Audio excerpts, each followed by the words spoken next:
You can begin. Thank you, Charles. Welcome to the June 9th, 2021 meeting of the Town of Southampton Conservation Board. In accordance with the governor's executive orders, all of the board's meetings will be held remotely via video conference until further notice.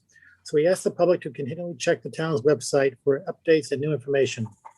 The link to participate in this meeting via Zoom can be found on the town's website. This meeting is also being live streamed on the town's website. If you do not wish to speak at the live meeting, but you would like to submit comments for the public record, the link to submit comments can also be found on the town's website. Board members who must recuse themselves from any application will state so on the record and will be removed from the meeting until the end of the discussion and vote on the application. Also, as a reminder, we ask that applicants and their agents please state their name and address for the record.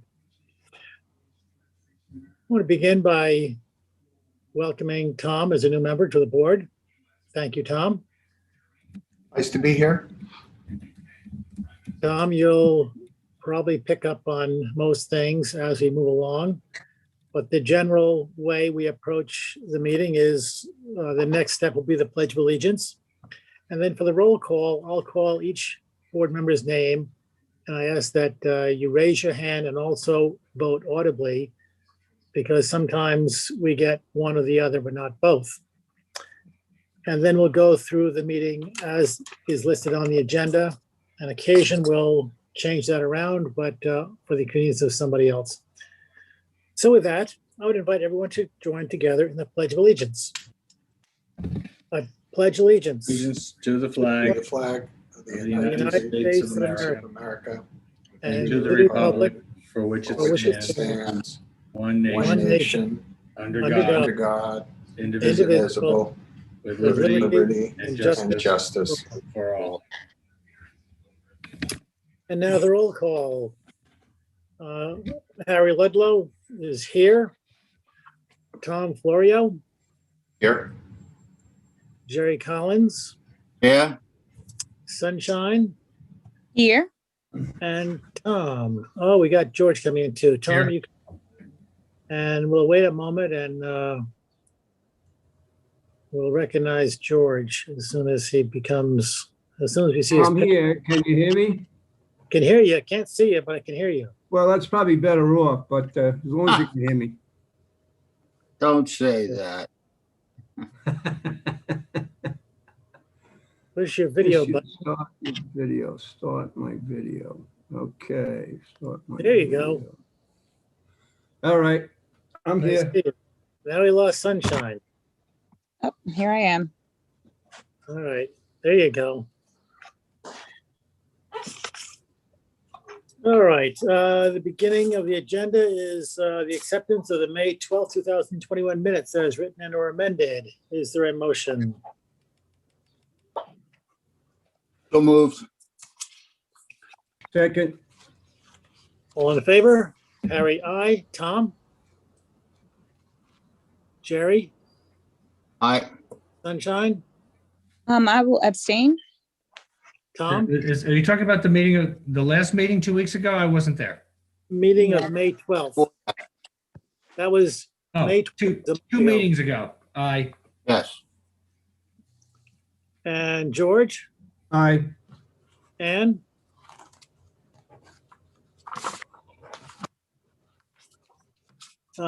Push your video button, Ann. Aye. There we go. Last meeting, we did not have a meeting because we were short of a quorum. So there will be no minutes for that.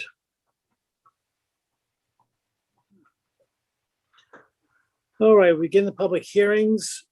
And the first is A019131 Lynn Prue Revocable Trust. The applicant requested an adjournment to 8/25/21. Is there anyone, Charles, you see anyone in the public with their hands up? There are no hands. Okay, is there a motion to adjourn this to August 25th? So moved. Second. All in favor? Harry, aye. Tom? Aye. Jerry? Aye. Sunshine? Aye. Tom? Aye. George? Aye. Ann? Aye. A 020025, James Esposito and Jennifer Esposito. Mr. Chairman, I have reviewed the affidavits of posting and mailing. They are in compliance with the town code, and the board has jurisdiction to open the hearing tonight. Thank you, Kelly. And Charles, is there someone in the audience wants to speak on this application? Tiffany is here. Tiffany, okay.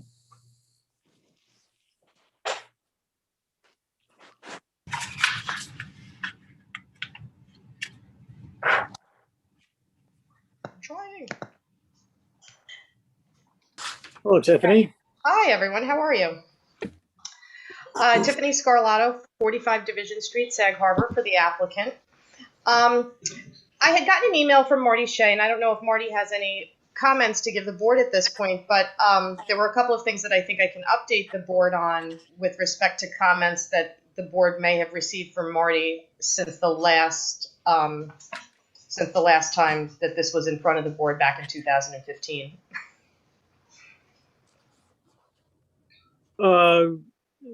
Tiffany, this is not a new application?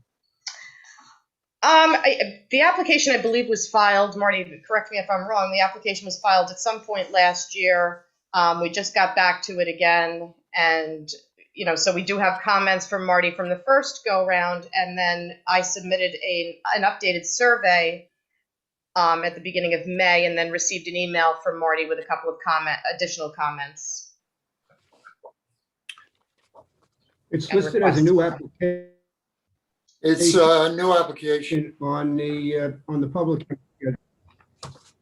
Okay, New then, application. Tiffany, would you be so kind as to explain to the board what you would like to do on this project? Okay, this is mostly for as work that has already been completed, and I'm here to apologize on behalf of the applicant, as well as thank Marty for his patience with us on this issue. There were a number of things that were done on the property without permitting. Most of what was done was extension of wood decking and a very slight change in the, I'm going to say, the shape of the pool, actually, to make it a slightly bit smaller. And Tiffany, can I interrupt you for one moment? Certainly, absolutely. I wonder if we can expand the size of that. On my screen, it's very small, difficult to read. Oh, that is so That's much better. perfect. So much better. Okay, go ahead, Tiffany. Okay, and this looks like, right, that's the current survey. And so you see where the house was not completely connected, the wood deck was not completely connected to the patio for the swimming pool. That was connected. Some stone walkways were added on the landward side of the property.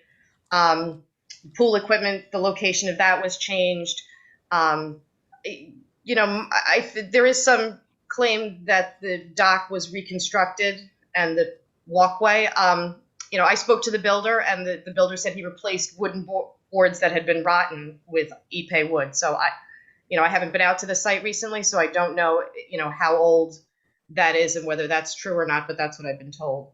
But we're here basically to, you know, as I said, at Marty's direction to legalize what we need to legalize and I think move on from there. The one question that I did have for the board, we're going to take into consideration all of Marty's comments. We're currently working on an updated survey that'll tighten an additional covenanted buffer as close to the pool and patio, extending that buffer along the northern property line to meet some wetland setbacks that are delineated on the property next door on the Galaco Properties LLC. So we'll extend the buffer along that northern side of the property as well. We'll shift the fence line. I believe we're going to need to amend the covenant for the retention of the existing electric meter box and fencing, the safety fencing. And all of the winter fencing that Marty had spoken about has been removed. We'll revise the survey to show the dry well locations.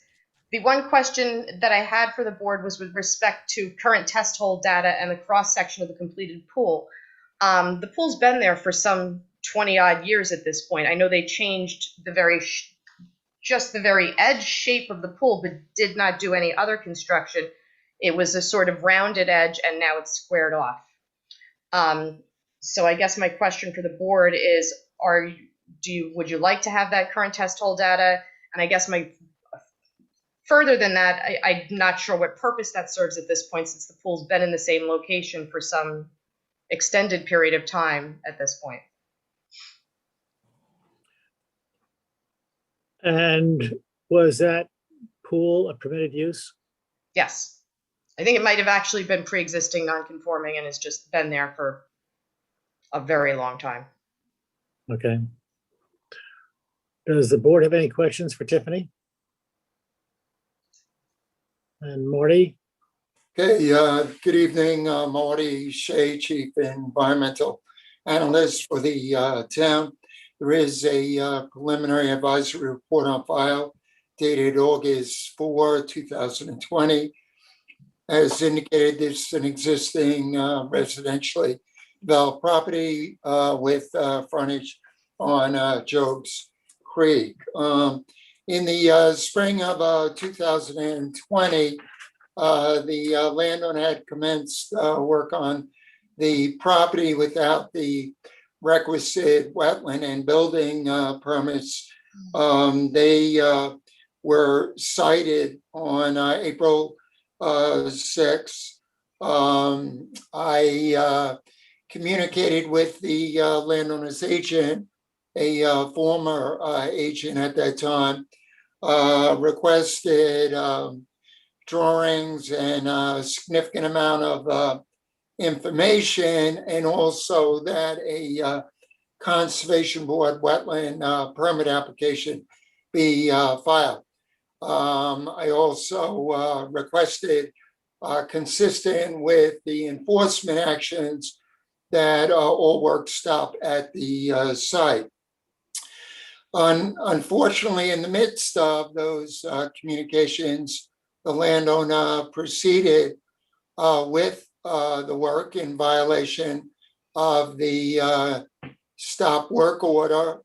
I again communicated back and forth with the agent to encourage them to stop all work until this board had an opportunity to look at the full project plans for the site. I also met with the contractors at the site in May, and again persuaded and again advised them to stop all work. But unfortunately, they proceeded with the work until virtually all of the new improvements at the site were complete. Although the initial enforcement actions were taken in April of 2020, we didn't actually receive this application until the latter part of the summer. Notices of incomplete application issued as well, requesting additional information. So as the applicant has indicated, all the work is done at this point in time, which not only involve various deck replacements and additions, but although the landowner initially indicated that they were simply going to make some minor renovations and refinements to the existing pre-existing pool, they actually ended up demolishing the entirety of the pool and constructing a new pool at this site. So there are a whole host of improvements at the property that need to be legalized at this time, that not only involve structural work, but hardscape work as well. There was some damage and clearing in the pre-existing covenanted buffers on the site.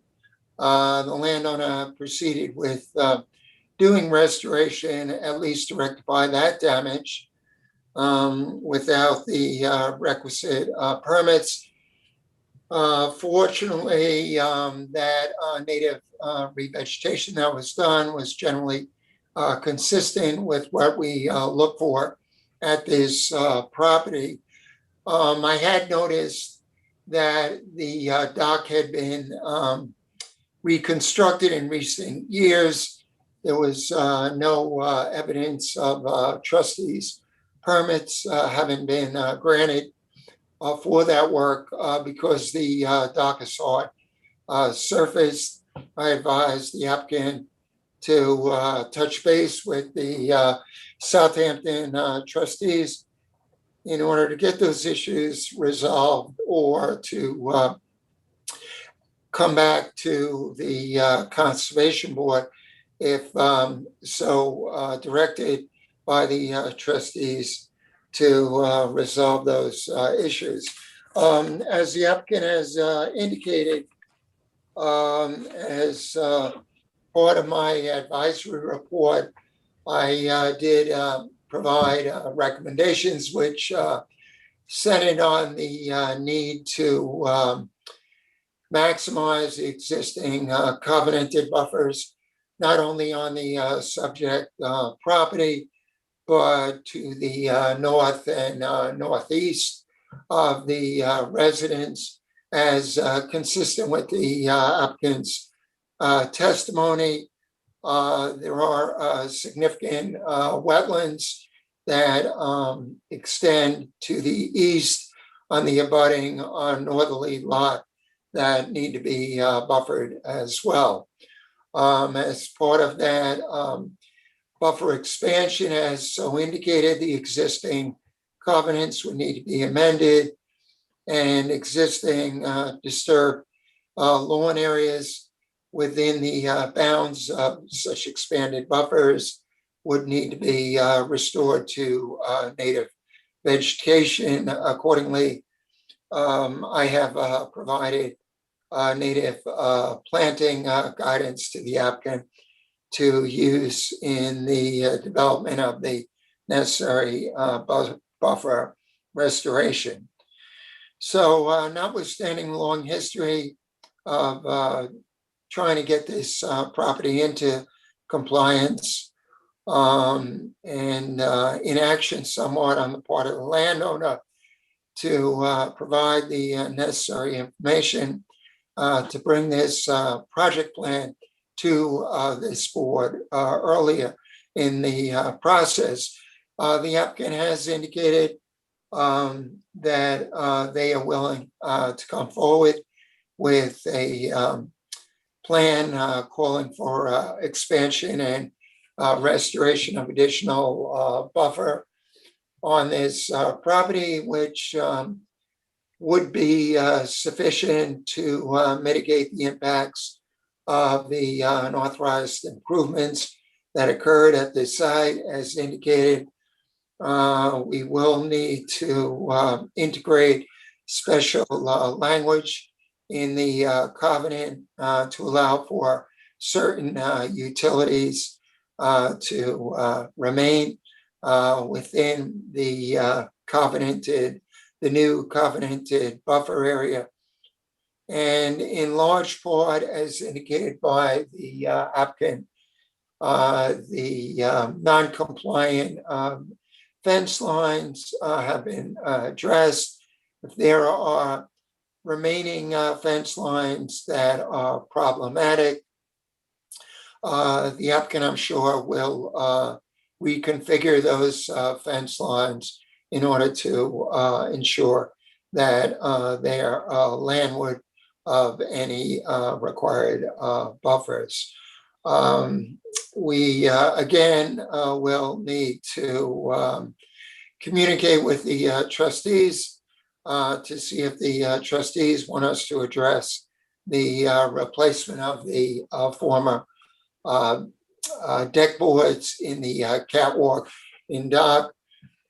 Typically today, docks, when reconstructed, built with light penetrable decking in order to ensure that there are no adverse shading impacts on the underlying vegetation. But the applicant and I can go to the trustees in order to get those issues resolved. So notwithstanding the history, Excuse me just for a minute, Marty.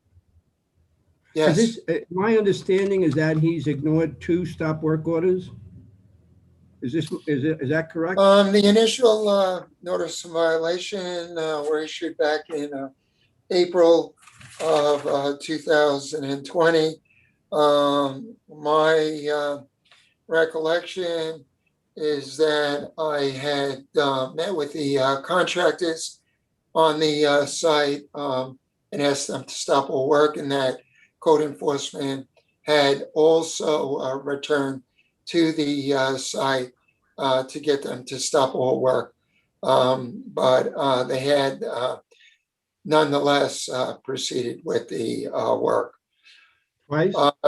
They did pay the requisite legalization penalty fee, and although the unauthorized improvements have resulted in some expansion of the pre-existing improvements, I think the recommended buffer expansion will be sufficient to offset and mitigate adverse impacts associated with those improvements. So I think at this time, we actually have sufficient information to close the hearing, as the applicant has indicated that they're amenable to the recommendations in terms of buffer expansion and other minor final refinements that are needed at the project site.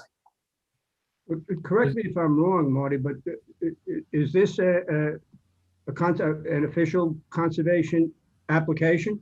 Yes, it is. I have no, I have no idea what they were doing, what mitigation we were asking for, what are the setbacks? Well, this is the first time we've heard this. Yeah, there is a characterization of the improvements and setbacks noted in the advisory report. I can quickly summarize some of those authorized improvements, and Karina, if you could simultaneously share with the board my sketch showing the recommended buffer expansion, that would be most helpful. All told, the unauthorized residential improvements that need to be addressed at this time include demolition and reconstruction, as well as reconfiguration and expansion of the residential first-story wood deck, including associated railings and stairs, legalization of demolition and reconstruction, as well as reconfiguration and expansion of the residential front entry deck and wood steps, demolition and reconstruction of the first and second floor residential detached garage decks, as spoken to by the applicant. There are the dock improvements that need to be addressed. There are various outdoor minor deck amenities, such as a grill and refrigerator, that have been added. There's new pool equipment that has to be addressed. The Marty, pool pardon actually, me. That's 3 things that you've said, issues that have to be addressed, and you're prepared to close the meeting at this time? yes, I'm not because following. I'm not following why we're bending over backwards for someone that ignored 2 stop work orders and your advice to contact the trustees and still has not done so. I'm not following. with the exception of the dock improvements, all of the additional improvements that occurred at this property were fairly consistent with the setbacks of the pre-existing improvements I just wanted to mention again that the applicant did demolish and reconstruct the swimming pool on the property. The pool patio was also demolished and reconstructed. Driveway gates were added. How There close is- to wetlands, what kind of setbacks? You're not telling us anything. Yeah, I just wanted to, I can Yeah, I provide that at We this get the picture. The time. man went in and did whatever he wanted to do, but we don't know exactly what he did, how far he is from wetlands, what kind of buffer, what kind of mitigation we asked for. Are you Okay. treating it administratively? We're not treating this administratively. This is a conservation board application. They had to make application to this board because, as you can see, the property is very constrained by wetlands. And in the event that the board elects to legalize the improvements, they do need relief from the required setbacks. Just to run down some of the setbacks of the improvements, the residential first floor deck is as close as 25 feet from wetlands. The new easterly deck steps are approximately 62 feet from wetlands. There are other steps as close as 25 feet from wetlands. The front entry deck is about 57 feet from wetlands. The main second story roof deck on the west side of the residence, as you can see, is as close as 11 feet from wetlands. The detached garage decks are approximately 25 feet from wetlands. The swimming pool that has been reconstructed at its closest point is approximately 31 feet from wetlands. The stone pool patio is as close as 24 feet from wetlands. And then the various other hardscape improvements are generally at around 50 to 55 feet from wetlands. The propane tank that needs to be legalized is at a conforming setback of 104 feet from wetlands. As this board knows, the required wetland construction setbacks for existing developed properties is a lot greater than the setbacks that are being sought. The minimum required setbacks are 100 feet for construction and 75 feet for buffers. Because the wetlands wrap tightly around the existing residence, notwithstanding the unauthorized work that was done at this site, they in large part cannot conform with the required minimum wetland building.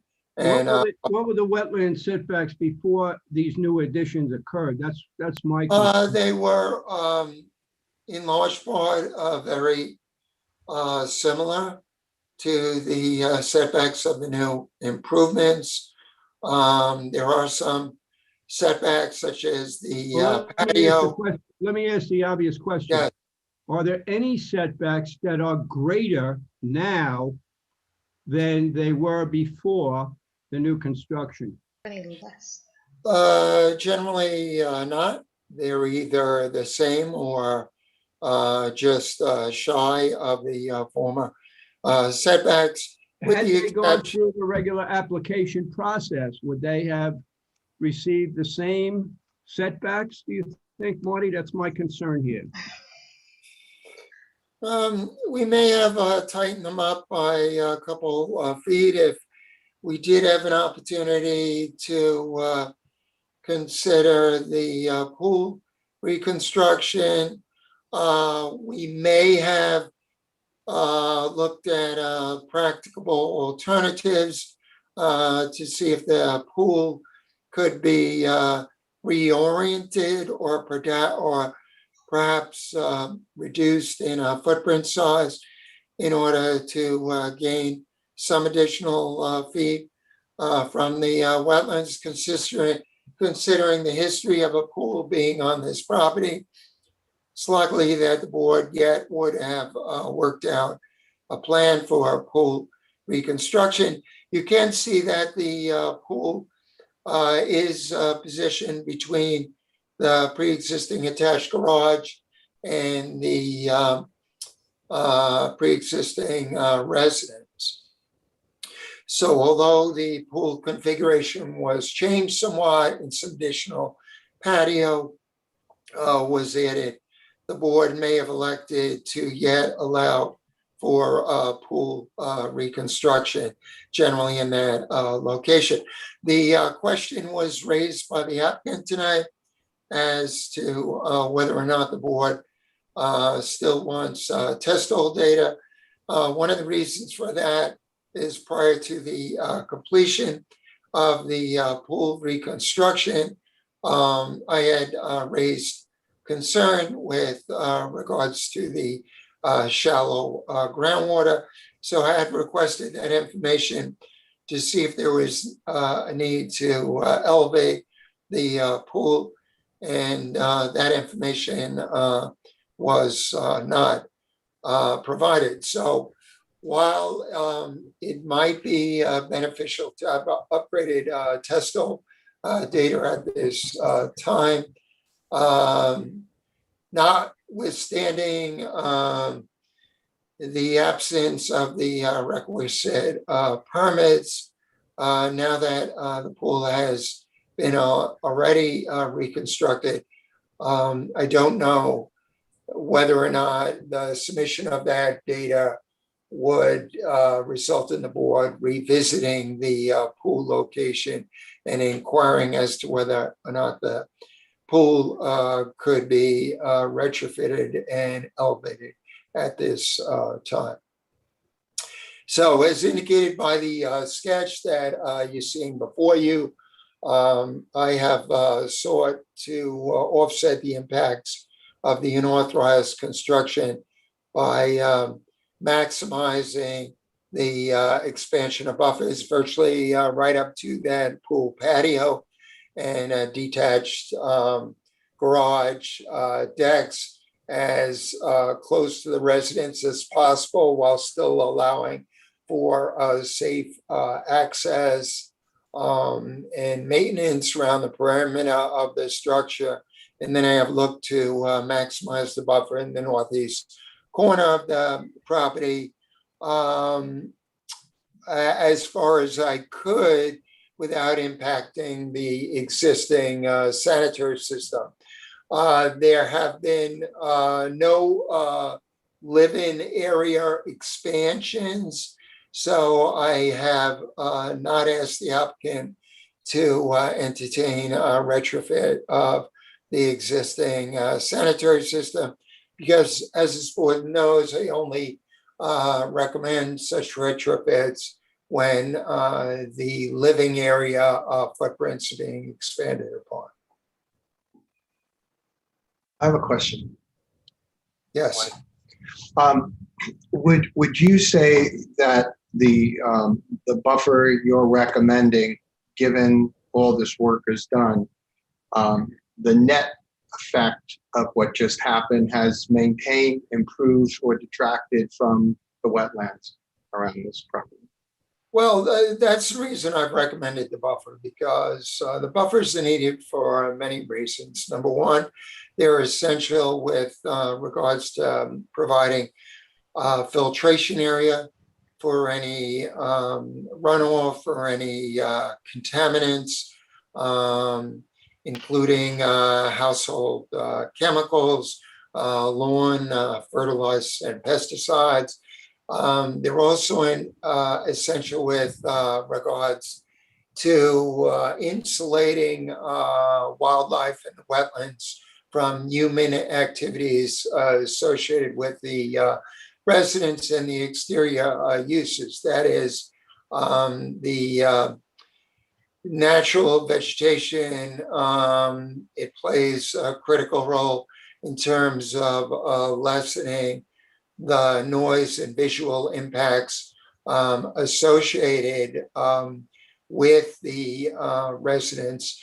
thereby enhancing the value of the wildlife habitat. It also increases the amount of potential wildlife feeding areas. The buffer has been drawn along the northerly and northeasterly property boundaries to be contiguous with an extensive covenanted wetland preservation area and buffer to the north and northeast. So the establishment of that additional buffer will also expand upon the existing preserved wetlands and buffering areas to the north. I always recommend that any fence lines within those areas where buffers are being established, that those fence lines be taken out, and if yet needed, be relocated to the landward boundary of the buffers, as those fences interfere with wildlife movement.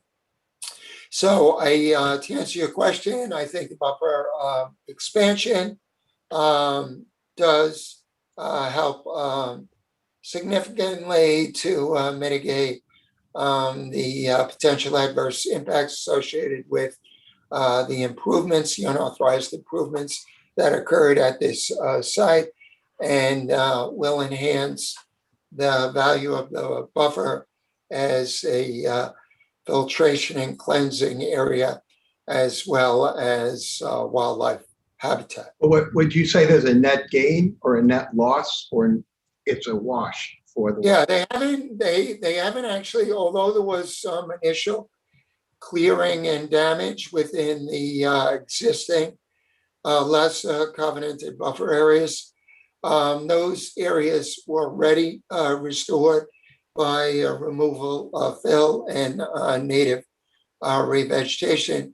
So I would say if the landowner establishes the buffers consistent with my drawing and removes the fence lines and shifts them further landward, then the end result will be a net gain in terms of wetland buffering areas.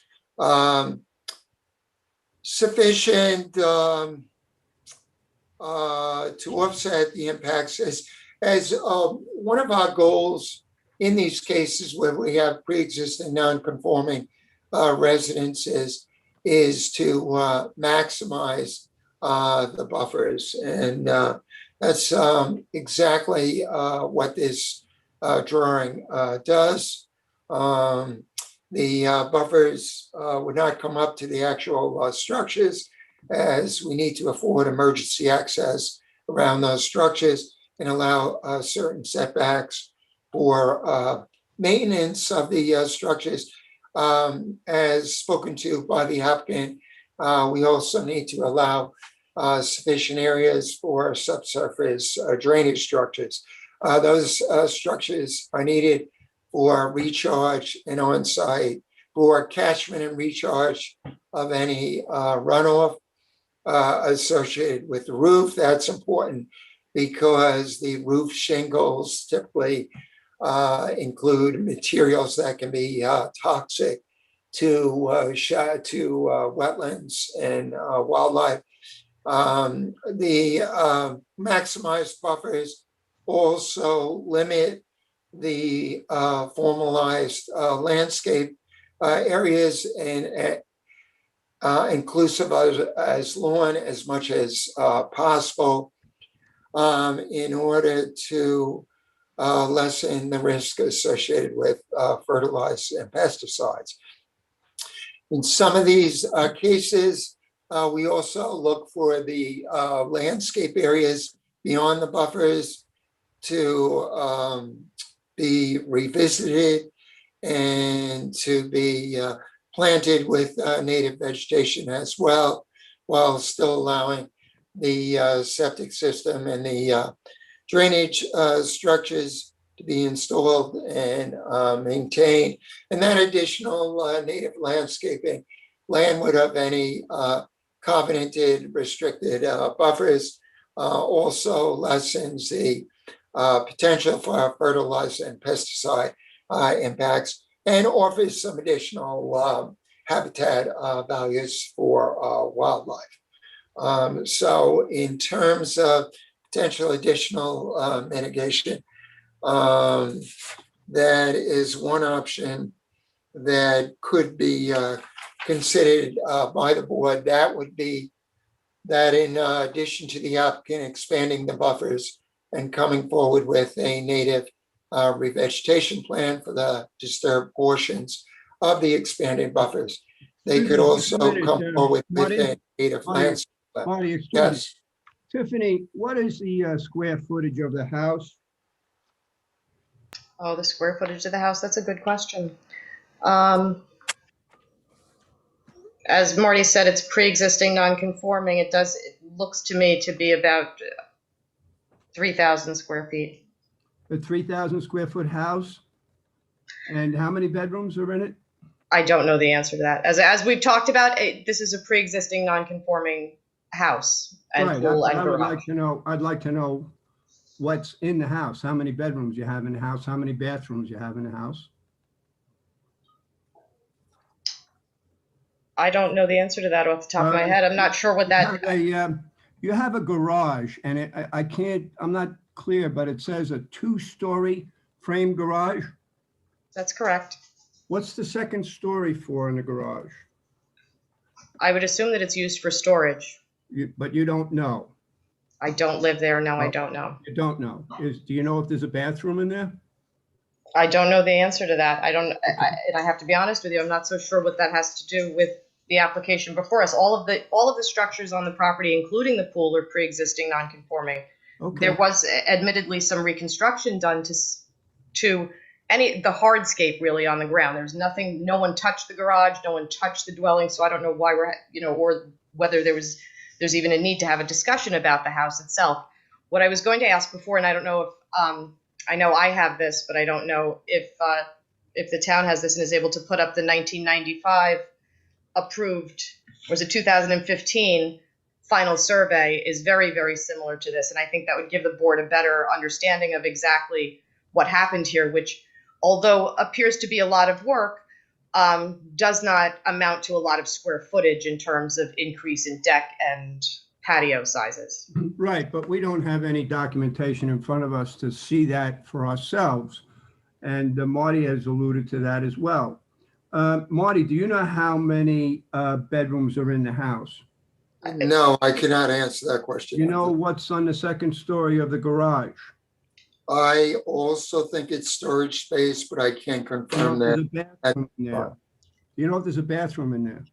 No, I do not. Okay. Do you have some indication that there is, or some reason to believe that there is? And if there was, I'm concerned why we didn't ask for an IAOWTS system, because it seems to me this is a very large application.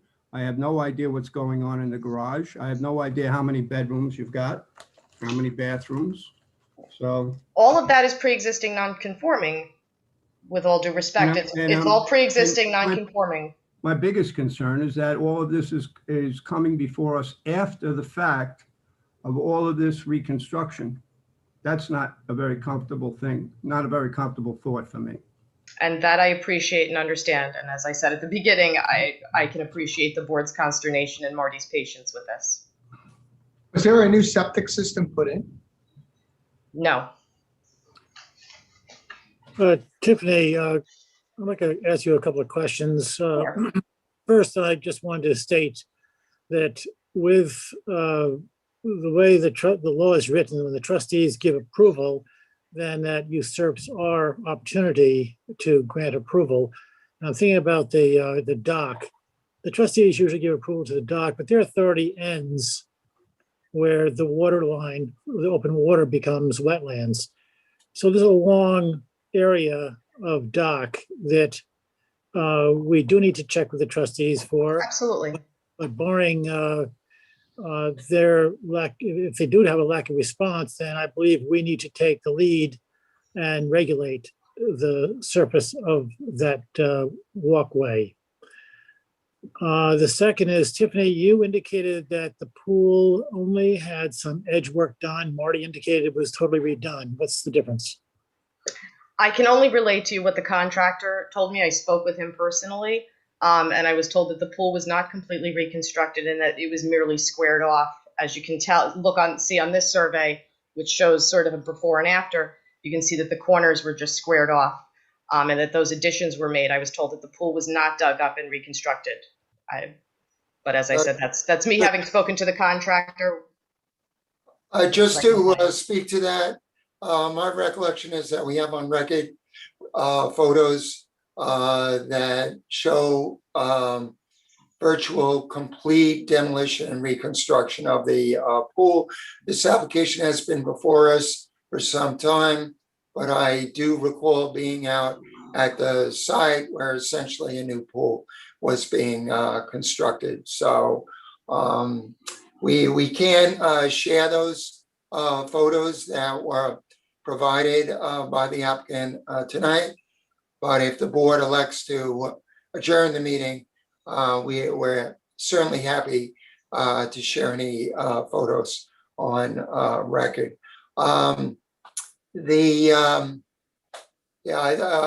Karina is showing basically a new foundation for the new pool. I think my recollection is initially they were going to try and just renovate the existing pool. But once they commenced the work, they essentially found that a new foundation had to be constructed. And I think we're looking at the new foundation right now in this photo. I should also mention, because we're spoken to, my advisory report, recognizing that a large portion of the dock is likely outside of the trustee's jurisdiction, does recommend that the existing hard surface wood dock be replaced with a light penetrable surfaced dock supported by untreated wood posts. The trustees may take jurisdiction over a portion of that dock, but in all likelihood, the trustees will ask that the dock be replaced consistent with the same standards as well, as those are the customary standards that apply by the trustees for any dock replacement or reconstruction. I never recommended that the septic system be upgraded or retrofitted because based upon my lengthy review of the application, there was no evidence that the living areas had been expanded at this property.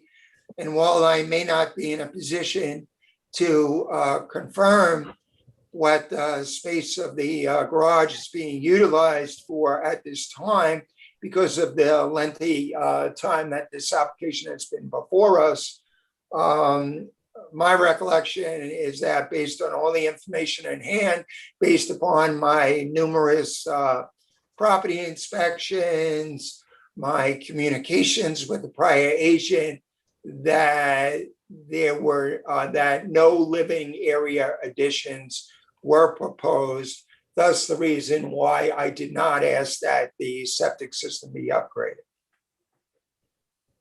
Just to continue some of my thoughts on this application, just for the benefit of the board, we have seen several properties in this area, perhaps from the same subdivision. I don't recall just when that occurred, but quite a number of years ago. And all these properties have certain characteristics that are very similar. That is, it's fairly heavy soil, even to the point of being boggy when it was originally, before it was disturbed. And it's all fairly flat. There was a property that was mostly all wetlands. We did grant a building permit for. We essentially had to, and even put a pool on the roof.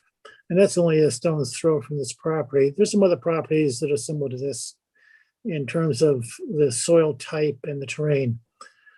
So when I look at these pictures, and you, the board, you can see too, it's clear that this particular property has had fill added to it. No doubt it was pre-existing a long time ago. It elevated that, which makes me think that that pool may not have been needed to be dewatered. That's one of the things we look for, and that's one of the reasons why we want a test hole. Nevertheless, I think it's wise for this board to get a test hole, get the test hole data, so we have that on the record, so we can show that, yes, on this property, dewatering was not necessary and that does not need to be mitigated. I do think it's premature to close this hearing tonight. There's too many questions. We do need to find out about the test hole. We do need to find out about the dock. There is another disturbing thing that I see here, and that is that these improvements were done with far less than the recommended setback. And when we have such an application, we look at 329D and go through a series of tests. We have not articulated those tests, but one of the tests is that if we can get an average buffer zone, well, even the average buffer zone is insufficient here. Maybe there is sufficient mitigation here, but it certainly doesn't look like it is based on Chapter 325(9)D. And to go through each one of those tests could help delineate and show us just what is deficient. I think it'd be wise to adjourn this to another meeting to get that data for the dock and the catwalk and also for the test hole data. And it may be an opportunity, Tiffany, for you to go back to the applicant to see if he can offer some other mitigation, because it does seem like for the amount of work that's being done in this property, the mitigation is meager at best. And I'm happy to maybe, take that back. one of the things you may ask him about is if he's be willing to put in an IA system. Another is sometimes there's offsite mitigation. But there are lots of ways. Chapter 225 is very flexible in giving us opportunities to offer mitigation. Right. I think I do think it's important to, and I'll submit this for the board's consideration, is to look at the 2015 survey so you do get a very good idea of what was already existing on the property. There was a lot of hardscape on the property and the pool in the same location to begin with. So that, as I said before, there was very little in terms of square footage, although it was reconstructed, very little in terms of square footage was added from the 2015 approved survey by the Conservation Board. So I'll get you, what I can do in the meantime is get you those numbers, get that test hole information for you. And I'd ask that you put it over to the August 25th meeting, if that's possible. I just found a copy of the prior Conservation Board approved survey. The board selects, I can walk this into Karina and she can show this to the board at this time. That would be great. All right, just give me a minute.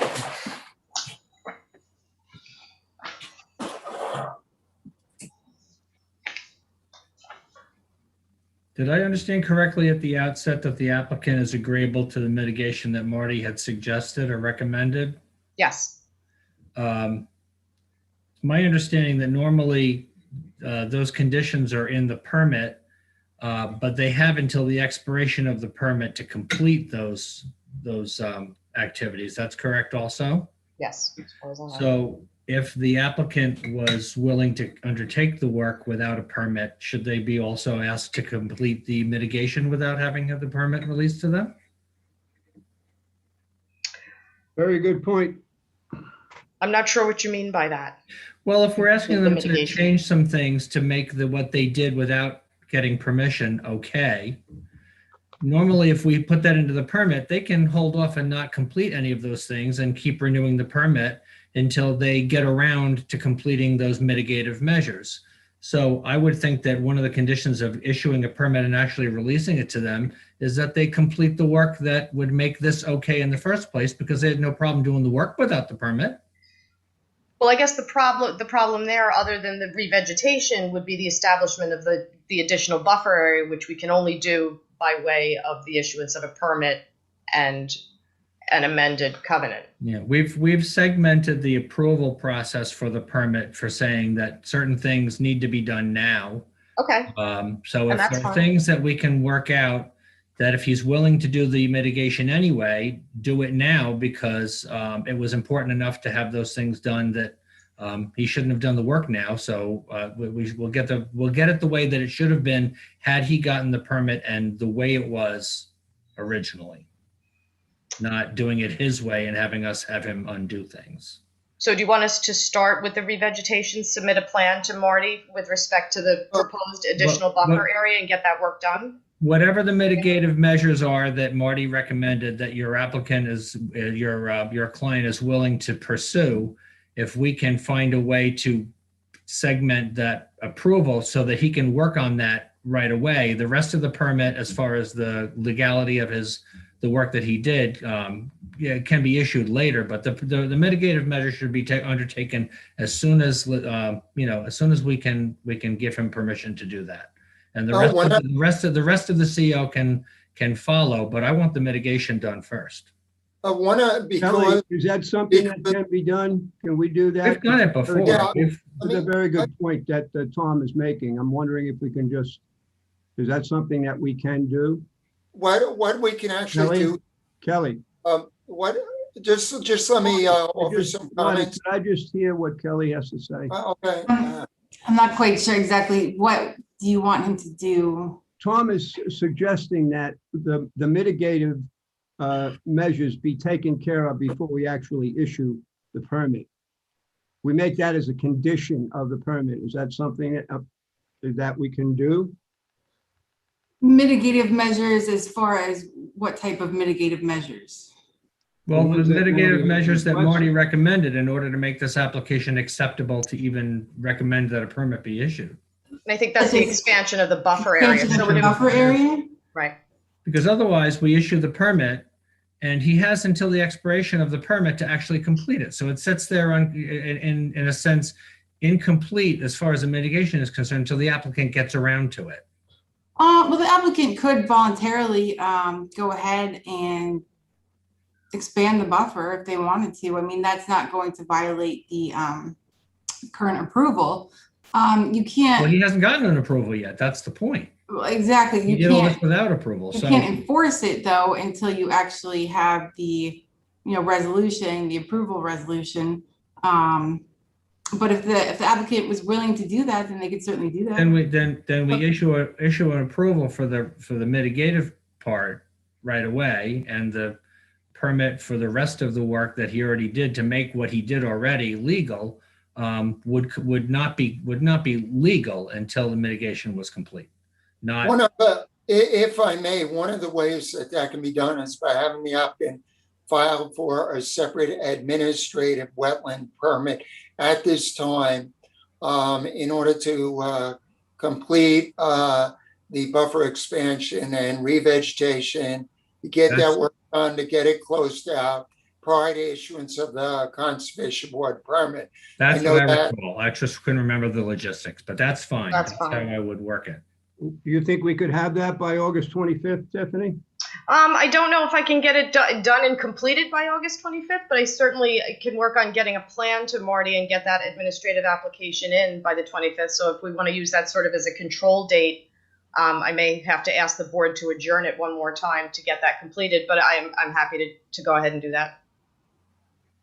Well, 2 months, I think you could come up with it in 2 months, and then we could vote on it on the 25th, Okay, sure.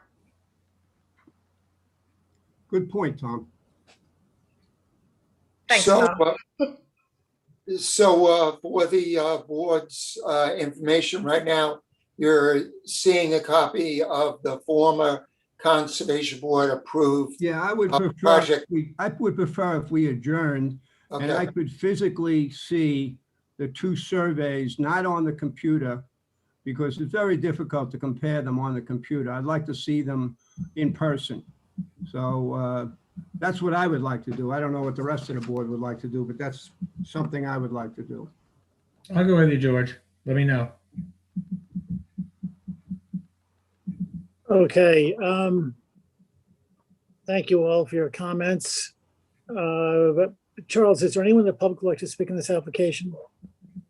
They have to raise their hand. I see no hands. Is there a motion to adjourn to August 25th? So moved. Second. All in favor? Harry, aye. Tom, Jerry, Aye. Sunshine, Aye. Tom, Aye. George, Aye. Ann. Aye. Thank you, Tiffany. Thank you. We might even be in person by then, no?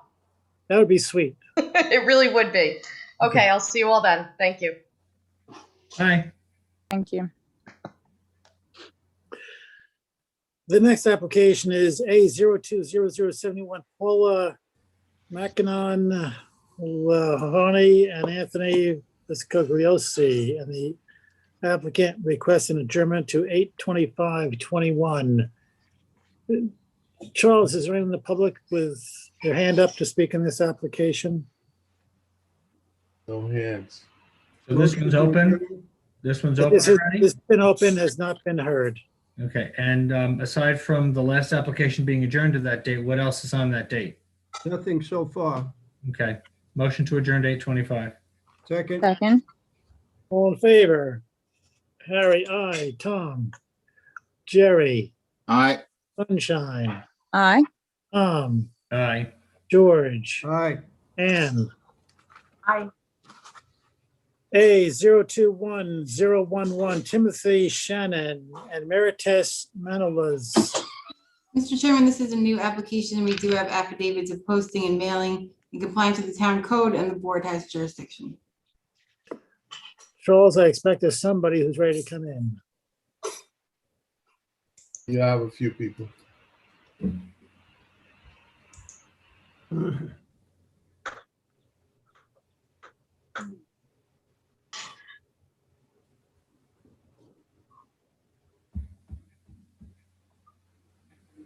Okay, we have the owner coming on board.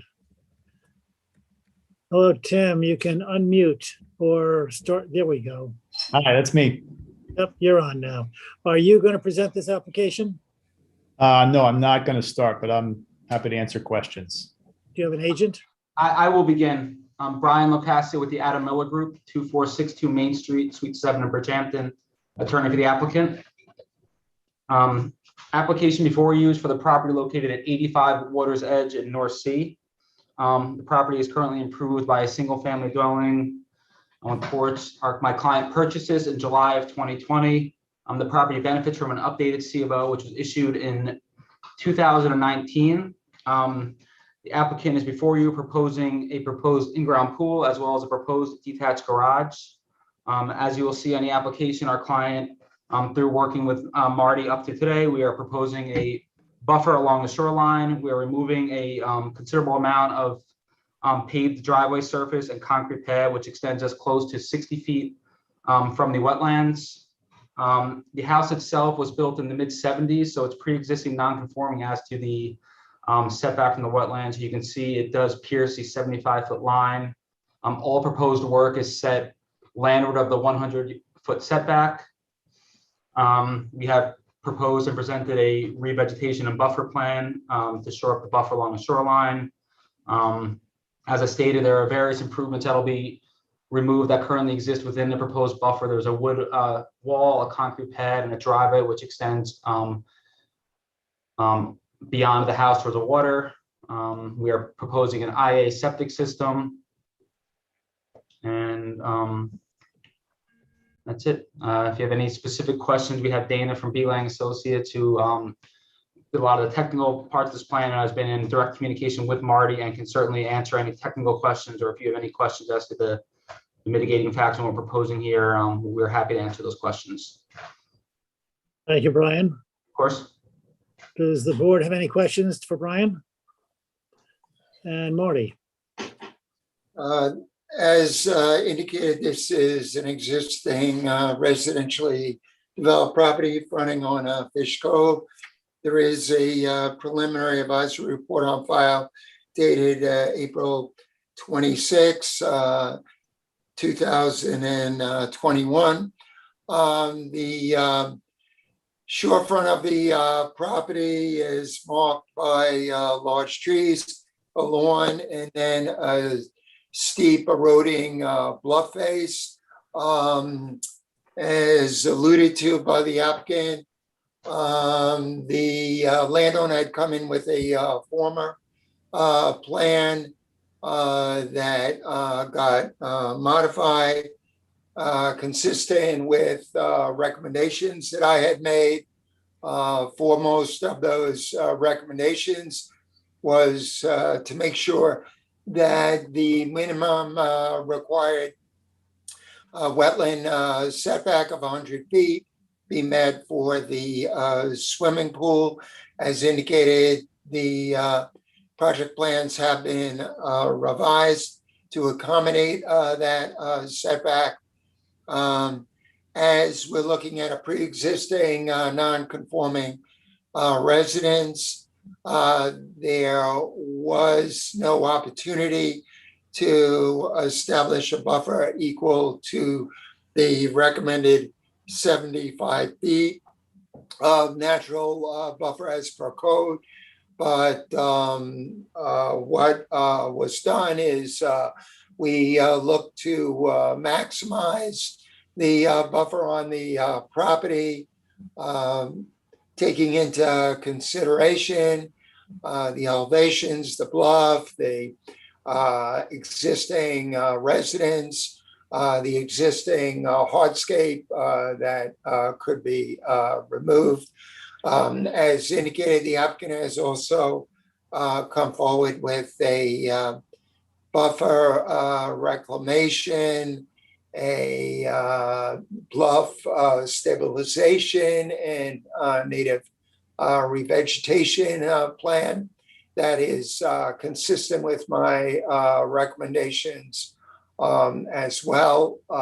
So the plan that you're seeing before you, wherein the majority of work would actually occur in the landward side of the residence, is consistent with the recommended mitigation, and will significantly enhance the wetland and buffer values at this property, while providing for needed erosion control without shoreline armoring, as well as essential wildlife habitat.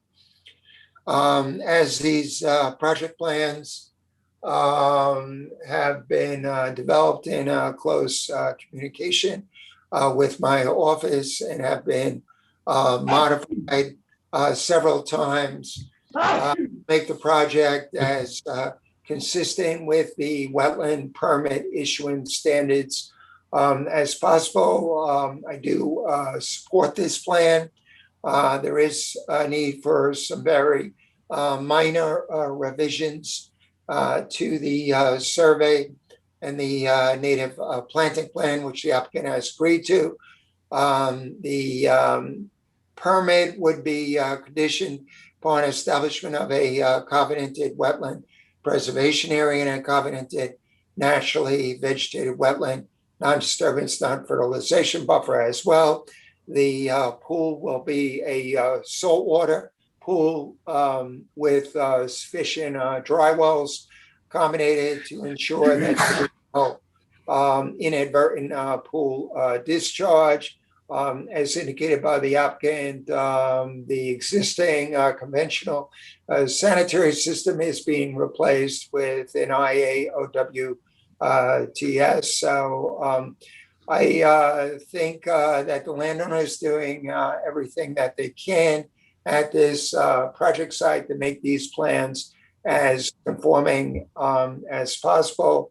And for that reason, as indicated, I am supportive of the plan, which is before you, and happy to answer any questions that the board may have. Brian, there was a couple of impervious surfaces that Marty has mentioned in his report. I'm wondering have any of them been addressed? The asphalt drive, the concrete patio? Yes, then they are noted on the survey as to be removed. Okay. I'm sorry to ask these questions, but I can't read the survey very well. I don't know how everybody else is, but I cannot. So that's why I'm asking some of these questions. If I could also answer that for you, it's Dana Quino from Beeling Associates. So yeah, the concrete pad, which is 148 square feet, that's proposed to be removed, which is about 50 feet from the wetland. And there's over 4,100 square feet of asphalt, existing asphalt drive that will be removed. That is great. I love hearing that.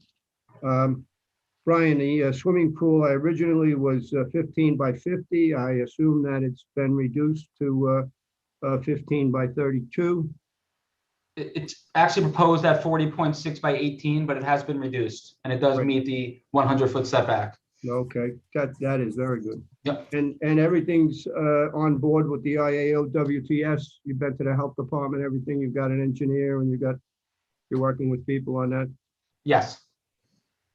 Yep, there is an application in Department of Health Services right now, and the only outstanding items are the town permit, and they're in the process of reviewing the covenant because part of the system is under the proposed gravel driveway. And what about a vegetation plan? Has one been submitted to Marty for approval? Yes, this is again Dana from Beeling Associates. We provided a revegetation plan to Mr. Shea, and he had some minor comments on it that we received this afternoon. So we'll make those adjustments and resubmit back to him. Thank you, Dana, and thank you, Brian. My pleasure. Thank you, George. Sure. So Marty, it looks like you can get the last bit of information on the survey later. We can close the hearing now. Yes, I would recommend that you close the hearing as we do have sufficient information to make a determination. Motion to close the public hearing. Before we Sorry. do that, we already asked. There's nobody in the public, right, who wants to speak in this application, Charles? No hands? Sorry, no hands. Okay, then go ahead, George. Is Motion to close the public hearing. Second. all in favor? Harry, aye. Let's see, where did Tom go? Jerry. Tom disappeared from my screen, but Jerry, Yeah. Aye. Sunshine, They're both. Aye. Tom, Aye. George, Aye. Ann. Aye. Okay, You might Thank want to you. refer to us separately instead of Tom and Tom, if you're saying Tom disappeared and there's two of them. yeah, I answer to your excellency if, that's Brian and good. Dana, very good application. Thank you. That's good. That's good to know, Tom. We'll just call you Boxer Tom. You like boxers. sounds good. Dogs, that is. Yes. Okay, that concludes the public hearings. Thank you very much, everyone. Have a great you. evening. Thank Great night. you. Thank you all. Advisory reports for the planning board, Paul Schurer III.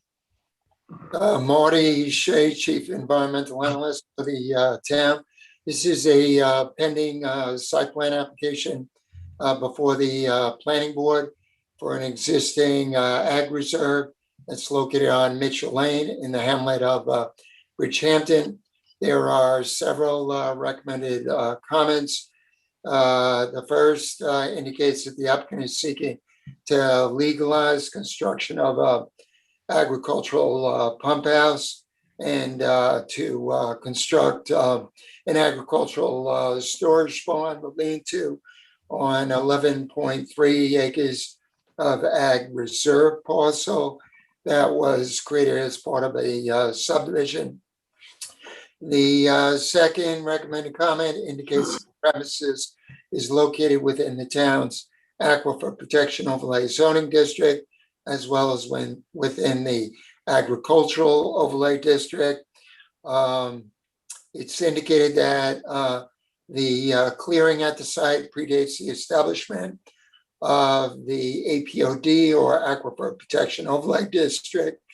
And clearing is associated with historic farming and nursery uses. And further, that the planned barn and lean-to would be located in an area pre-existing disturbance. Third comment offers that while the construction would occur outside of the town's 200 feet wetland permitting jurisdiction, it indicates that the parcel does gently slope towards the southwest and is hydrologically connected to a culvert, to a ravine on the opposite side of Mitchell's Lane, which contains town-regulated freshwater wetlands, which are part of the headwaters for Long Pond, Little Long Pond, and Kellis Pond, which are part of the Mecox Bay Complex. Lastly, the report notes that in order to reduce stormwater runoff and sedimentation impacts to the described wetlands, as well as to avoid potential negative downstream effects, the barn needs to be constructed with leaders and gutters directed to subsurface dry wells. Additionally, the expanded driveway area needs to be constructed of pervious materials. Motion to send those comments to the planning board? All in favor? Harry, aye. Jerry, Aye. Sunshine, Aye. Tom Boxer, Aye. George, Aye. Ann, Aye. and Tom F. Okay, Alavander Vreeland.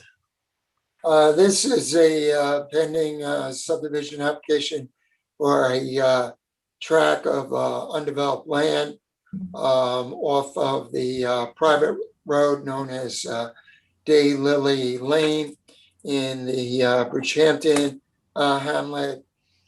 There are several recommended comments. First indicates that the planned two-lot residential subdivision is located in the town's Aquifer Protection Overlay District.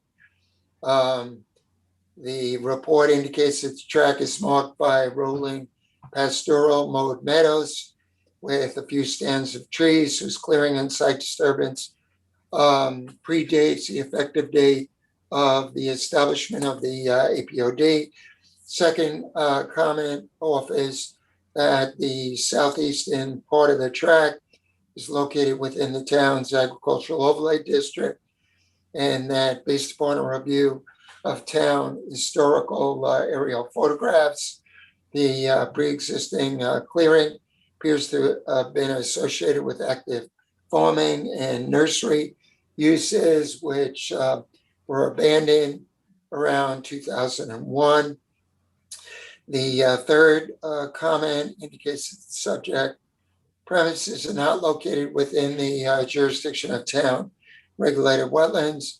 However, the tract is located within a 1,000 feet of an identified state endangered tiger salamander breeding pond to the north. The comments indicate that in light of the tract's location within the 1,000 feet radii of the endangered species breeding pond, that as well as the potential for long-term recovery of the tract woodlands, that there's a need for a consistency review with the New York State DEC protection standards for tiger salamanders. The report also indicates that an endangered species incidental take permit may be required from the New York State DEC, and accordingly, the applicant needs to contact the DEC to ascertain whether or not the map needs to be revised to comply with New York State environmental conservation law. Next, in the event that an endangered species incidental take permit is required, the applicant will need to submit to the DEC a detailed description of the planned activities, inclusive of future construction. Also, an analysis will need to be offered as to whether or not the incidental take permit would jeopardize the existence of the local population of tiger salamanders, and then an endangered species mitigation plan will need to be developed with monitoring methodology and implementation measures.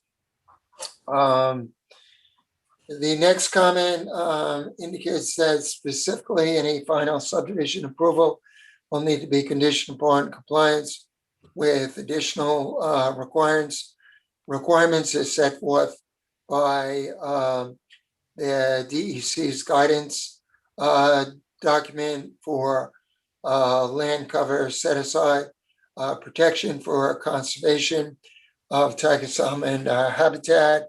That document includes standards for construction of swimming pool, construction, installation of window wells, lighting, and integration of drainage structures. These additional state requirements will need to be added to the subdivision map and integrated into a recorded covenant. The next comment indicates that the topography of the track is marked by a general slope from a high point at the northerly portion of the subdivision along Mill Path to a low area in the southeastern part of the track. It acknowledges the presence of a natural swale running through a portion of the property. It notes that because alteration of the topography of the swale may redirect stormwater runoff and have adverse impacts on adjacent properties, it recommends that an easement be established over the swale portion of the track, wherein grade modifications would be prohibited. It also advises the planning board that guidance needed from the town engineering department in terms of additional mechanisms that need to be employed to ensure that adjacent properties not adversely impacted by runoff. And the last comment indicates that it may be preferable for the two residential lots to take access off Mill Path rather than Daylily Lane, as the private road known as Daylily Lane would need to undergo very extensive improvements in order to provide access for the subdivision, which would have impacts on existing slopes. So taking access from Mill Path would have less environmental impacts.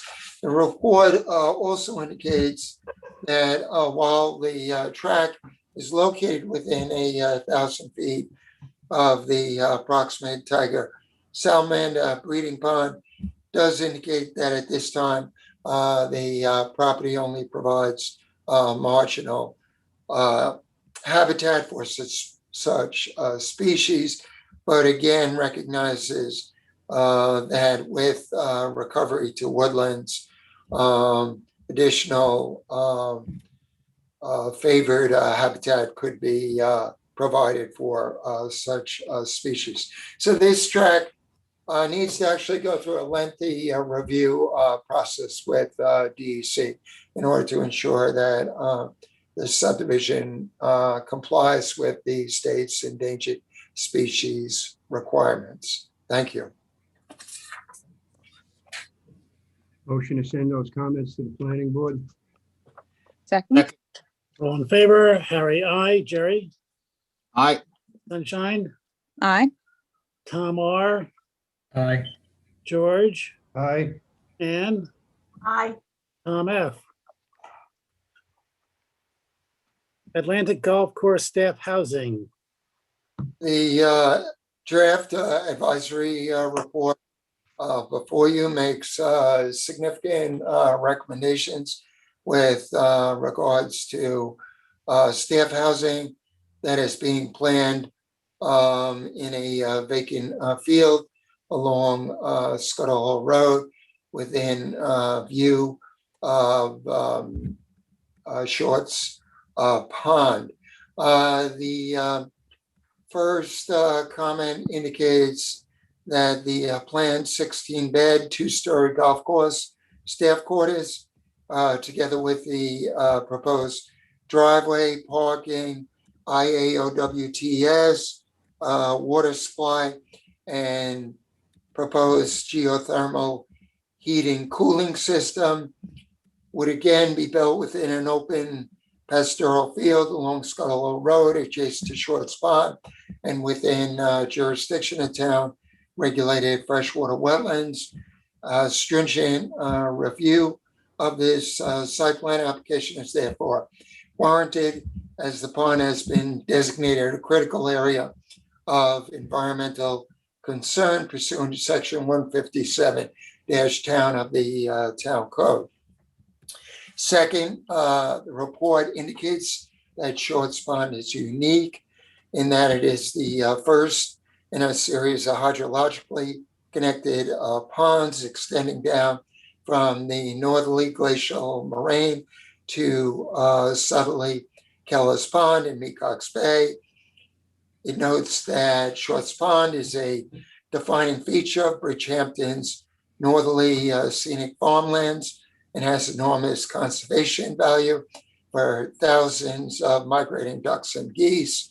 It further notes that the area is a natural haven for wildlife and supports species such as white-tailed deer, red fox, turkey, painted turtle, songbirds, various shorebirds and wading birds, osprey, and occasional bald eagle.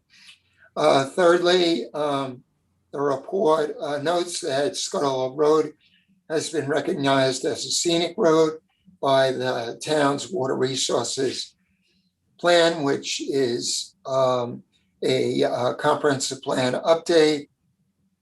Accordingly, it asks that a view shed analysis be prepared in order to determine whether or not the planned 2-story building will obscure or interfere with the open scenic vista and rural pastoral setting of Shorts Pond as enjoyed from Scuttle Hole Road. It asks that comparative visuals of pre and post construction conditions be provided as taken from 2 vantage points along Scuttle Hole Road with practical alternatives evaluated if the impacts to scenic resources are deemed to be significant. Fourth, it characterizes the topography as a sloping ground leading down to the flat pan of Shorts Pond and indicates that modification of the existing slopes, as well as any increase in impervious surfaces within 200 feet of the wetlands boundary, could have adverse impacts on surface water quality due to altered drainage patterns and overland runoff. Next, the report indicates that the plans for building of the staff housing 171.2 feet from wetlands call for significant changes to the existing land contours in the sites brought up in views. It notes that in the interest of lessening impacts to the scenic resources. Consideration needs to be given to rotating the proposed parking area in a east-west direction, and that would shift the structure in a northerly direction, thereby moving the improvements further landward and avoiding the site's significant grades. It also indicates that in the event that the structure is shifted in a northerly direction, such redesign would have the added benefit of moving the project outside of the town's wetland permitting jurisdiction, thereby negating the need for a planning board wetland permit. It also recommends that all portions of the proposed drive and parking area, with the exception of the required ADA compliant parking spaces, be built with pervious pavers or cellular grass reinforced concrete surfaces in order to allow for direct rainwater infiltration and catchment of runoff. The report goes on to note that the Conservation Board would support the use of a horse chestnut trees as street trees at this project site, as horse chestnuts are widely valued as heritage trees in the Bridgehampton hamlet and are already an integral part of the roadscape near the entry to Atlantic Golf Club alongside Scott Hollow Road. Next, the report indicates that notwithstanding those recommendations, the landscape plan needs to be redrawn to forego the proposed massed evergreen beds in favor of creating a more open pastoral look, better aligned with Scott Hollow Road's historic sense of place, while the planned northerly hedge line can be retained in order to complete the existing roadside hedge at the abutting residence to the north.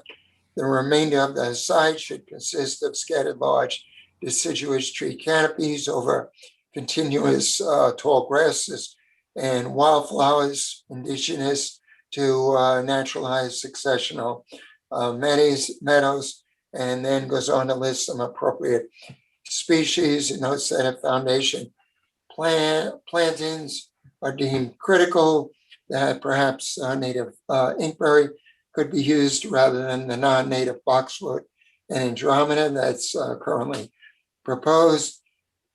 It then recommends that the non-native species, with the exception of the horse chestnuts, be eliminated from the planting specifications. It specifies which plants need to be removed, indicates they're non-native and wholly inappropriate for the site.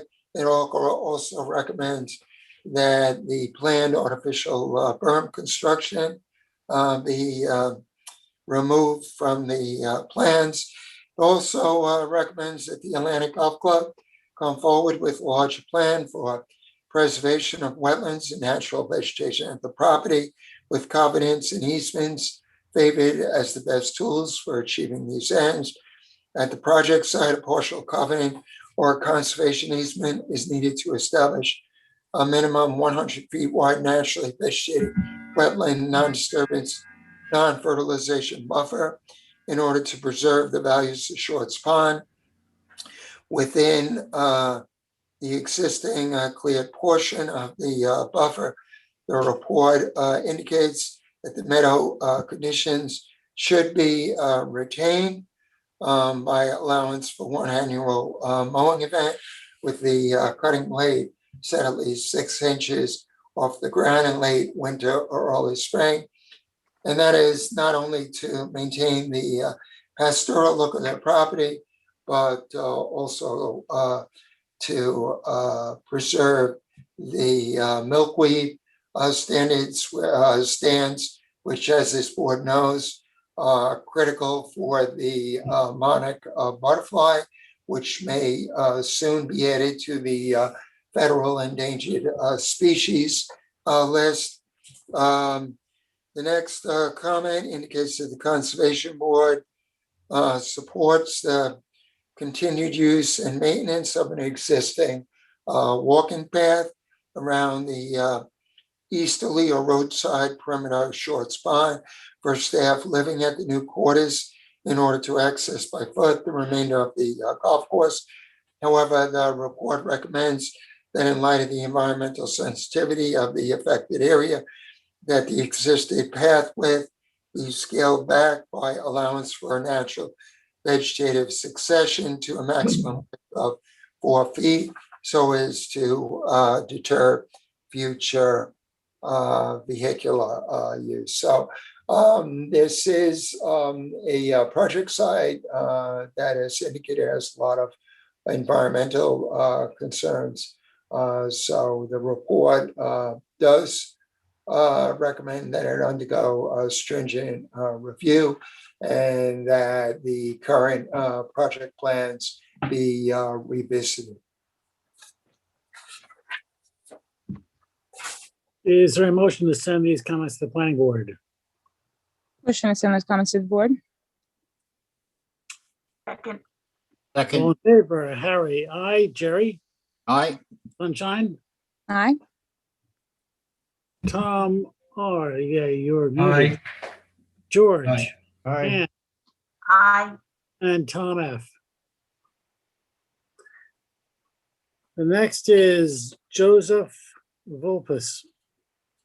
This application relates to a pending variance application before the zoning board of appeals for existing residentially developed property that received a conservation board permit at the intersection of Roses Grove Road and Noack Road in the hamlet of North Sea. The first comment indicates that the premises for which fence variance is being sought contains town and state regulated freshwater wetlands, indicates that the wetlands are critical as they're hydrologically connected to Willis Pond and the Greater Peconic Estuary Complex, which, as this board knows, has been recognized as one of 28 estuaries of national significance by the US EPA. The next comment provides some history in terms of the prior Conservation Board permit and indicates that a certificate of wetland compliance had been indicated in 2019. However, the next comment indicates that the applicant has completed additional improvements at the property beyond the scope of the Conservation Board permit, inclusive of expansion of the patio and construction of a wood stockade fence, and goes on to note that a wetland permit application needs to be submitted to this board in order to rectify those activities. It goes on to indicate that portions of the unauthorized work are located within an existing covenanted naturally vegetated wetland non-disturbance non-fertilization buffer, and goes on to note that the conditions of the covenant prohibit the building of such structures. So the report is recommending that pursuant to a Conservation Board wetland permit application, that the unauthorized improvements, which are the subject of the variance application, be removed. And then goes on to recommend that any decision on the pending variance application be postponed until the requisite application has been made to the Conservation Board and reviewed. And lastly, indicates that notwithstanding the issuance of wetland permits and the need to go back to the board, no determination has been made with regards to compatibility of the requested relief with the additional variance issuance standards as set forth in the town building and zoning code. Motion to send those comments to the ZBA. Second. All in favor, Harry, I, Jerry, Aye. Sunshine, Aye. Tom R, George, Aye. Ann, Aye. and Tom F. Aye. And I skipped 1201 Noyak Road. Marty, you stayed right with me though. Didn't skip a beat. But let's go back to 1201 Noyak Road. Okay. This application relates to an existing residentially developed property on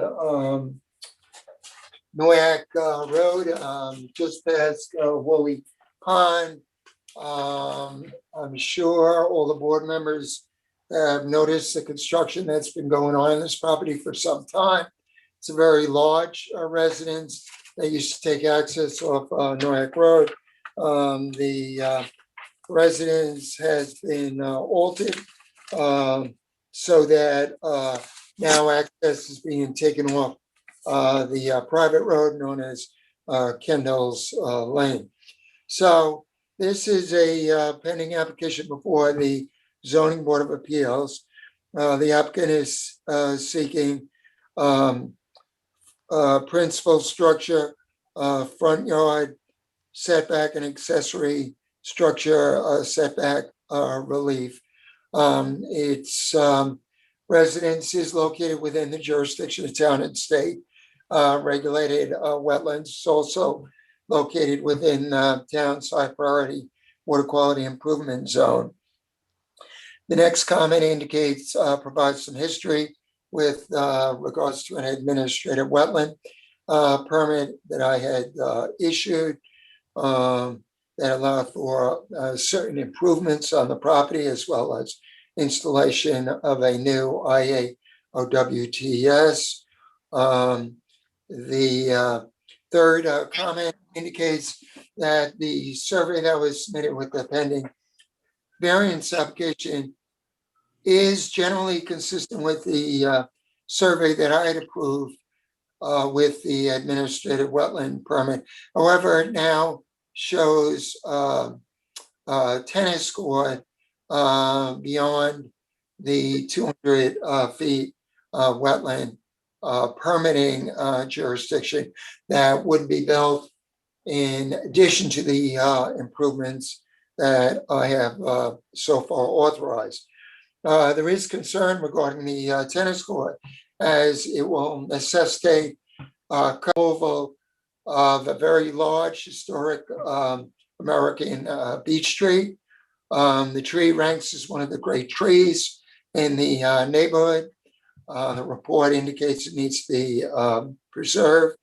I have been impressing upon the landowner for some time of the need to protect the tree. In response, now the landowner has expressed an interest in relocating this large tree to another portion of the property. Accordingly, I've outreached to the applicant to request that he retain the services of a licensed arborist to assess the state of health of this tree and the site conditions and confirm that this tree can actually be saved and successfully transplanted elsewhere at the site. While I contacted the applicant some time ago, as of this date, the requested arborist report and beech tree transplant relocation plan has not yet been received. So although the tennis court construction, which needs setback relief, is beyond the scope of wetland permitting, as indicated, its construction of is of much concern because it would destroy this historic beech tree, which is highly valued by the local neighborhood. Is there a motion? Motion to send those comments to the ZBA. Second. Second. All in favor, Harry, I, Jerry, Aye. Sunshine, Aye. Tom R., Aye. George, Aye. Ann, Aye. Tom F., Aye. Tom and Eva DeVito.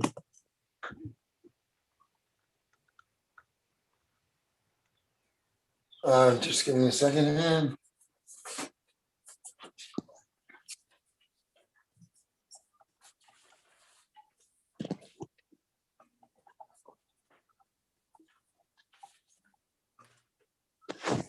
Yeah, I'm missing that one in my packet too. Yeah, I'm missing that application.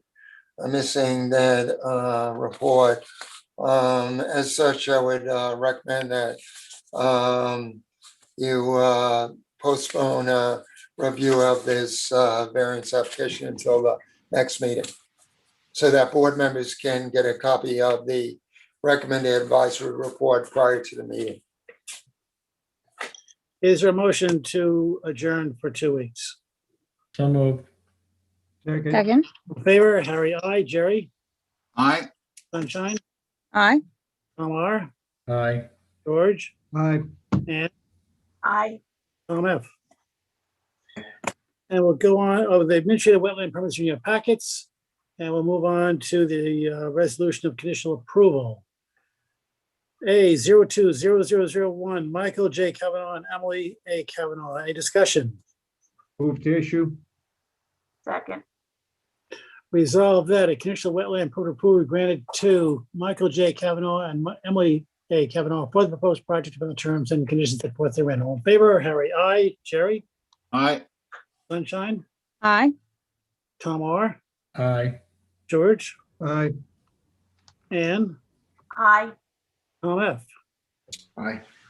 A 020038, Diane Ardolino. Any discussion? Move to Move to issue. issue. Second. Resolve that a conditional wetland permit approval granted to Diane Ardolino for the proposed project upon the terms and conditions set forth therein. All in favor, Harry, I, Jerry, Aye. Sunshine, Aye. Tom R., Aye. George, Aye. and Tom F. Aye. A 019100, the Colonel's Way LLC. Any discussion? Move to issue. Second. Resolve that a conditional wetland permit approval be granted to the Colonel's Way LLC for the proposed project on the terms and conditions set forth therein. All in favor, Harry, I, Jerry, Aye. Sunshine, Aye. Tom R., Aye. George, Aye. and Aye. Tom F. Aye. A 021007, Anthony Guarachi. Any discussion? Move to issue. Second. Resolved that a conditional wetland permit approval granted to Anthony Guarachi for the proposed project upon the terms and conditions set forth therein. All in favor, Harry, I, Jerry, Aye. Sunshine, Aye. Tom R., Aye. George, Aye. and Aye. Tom F. Aye. A 021037, Beachmont Partners LLC. Any discussion? Move Move to issue. Second. Resolved that a conditional wetland permit approval granted to Beachmont Partners LLC for the proposed project upon the terms and conditions set forth therein. All in favor, Harry, I, Jerry, Aye. Sunshine, Aye. Tom R., Aye. George, Aye. and Aye. Tom F. Aye. A 021042, Fisher Organization LLC. Any discussion? Move to issue. Second. Resolved that a conditional wetland approval be granted to Fisher Organization LLC for the proposed project on the terms and conditions set forth therein. All in favor, Harry, I, Jerry, Aye. Sunshine, Aye. Tom R., Yeah, aye. George, Aye. and Aye. Tom F. Aye. Preliminary review signature determination A 020066, Carlo DeMarco and Jennifer DeMarco. And for these, you can do a brief synopsis and then we can just get to the resolution. Yeah. This application relates to an existing residentially developed property on Landing Lane in the Hamlet East Quad containing town and state regulated freshwater wetlands. The applicant is seeking a permit in order to install a swimming pool, as well as to construct various deck additions, to install drainage. They're offering to install an IA or WTS as partial mitigation for the requested setback relief. The report recommends that the project be modified somewhat in the interest of abandoning the plans for decks close to the wetlands, addressing some landscape encroachments in a portion of the existing covenant buffer, reducing the size of the pool and expanding the covenanted buffer. The applicant has agreed to all of the recommended mitigation measures. This is an application for which we have sufficient information to make a determination as such, recommending that the hearing requirement be waived. Motion Move to public public hearing. hearing. Second. Resolved that the Town Conservation Board hereby waives the public hearing requirement pursuant to chapter 325, section 325-80 of the Town Code. All in favor, Harry, I, Jerry, Aye. Sunshine, Aye. Tom R, Aye. George, Aye. Ann, Aye. and Tom F. Aye. A 02-1006, Sanayan and Nirayan. This application relates to an existing two-story house elevated on pilings on East Montauk Highway in the Hamlet of Hampton Bays in front on Shinnecock Bay. There is a preliminary advisory report on file dated May 18, 2021. We had issued a prior Conservation Board permit to allow for a two-story addition conditioned upon raising the house on pilings so as to eliminate any possible interference which not with natural flooding and drainage patterns, despite the home's location outside of the restricted FEMA zone where piling construction is needed. The applicant had complied to all that.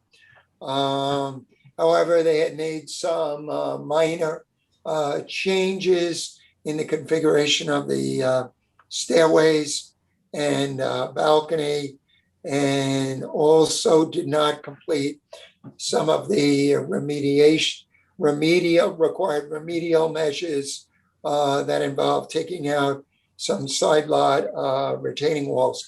Their permit had expired, so they had to file a new application with this board.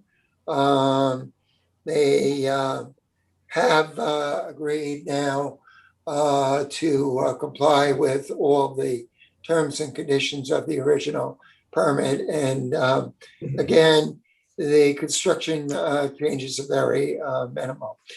So we have sufficient information to make a determination on this application. Accordingly, I'm recommending that the public hearing requirement be waived. Motion to waive the public hearing? Second. Second. Resolve that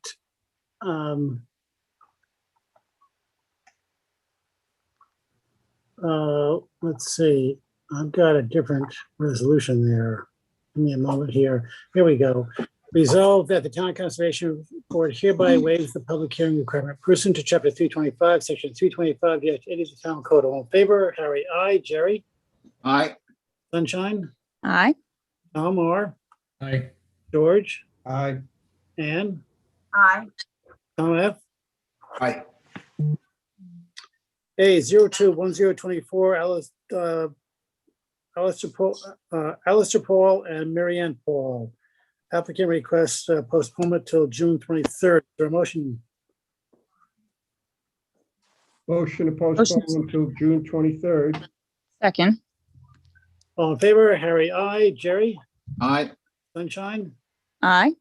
Tom R, Aye. George, Aye. Ann, Aye. Tom F. Aye. A 021026, Thomas Conti.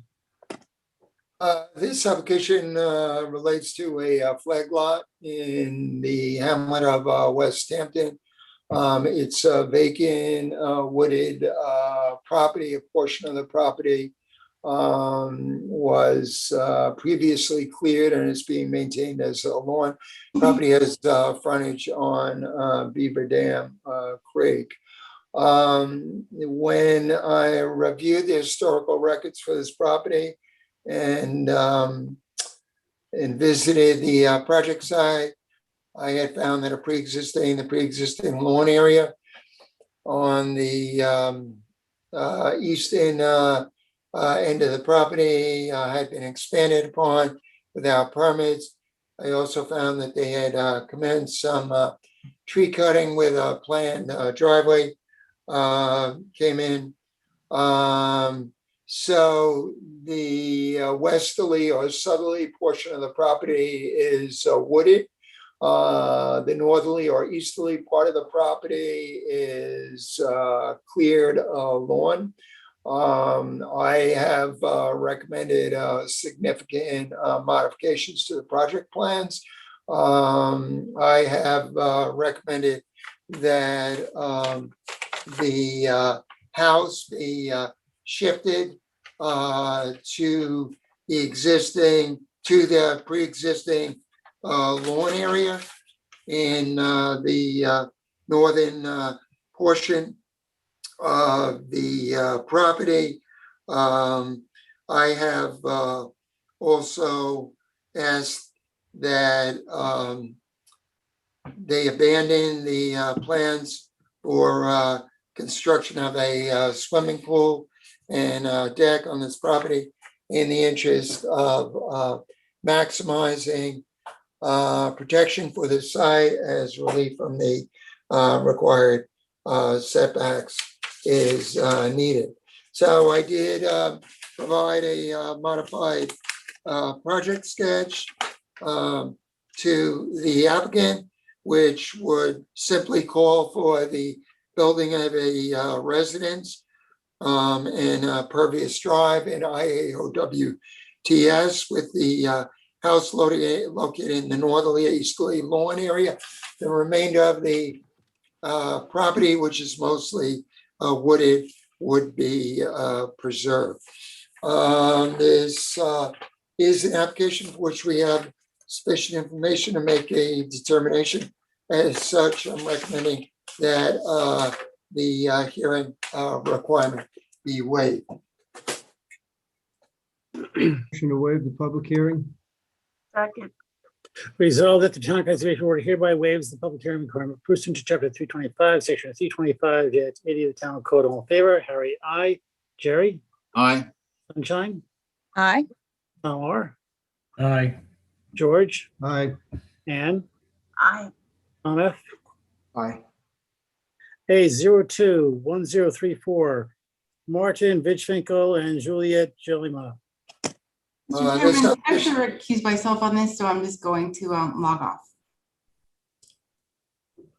And I will log back in when you are done reviewing this.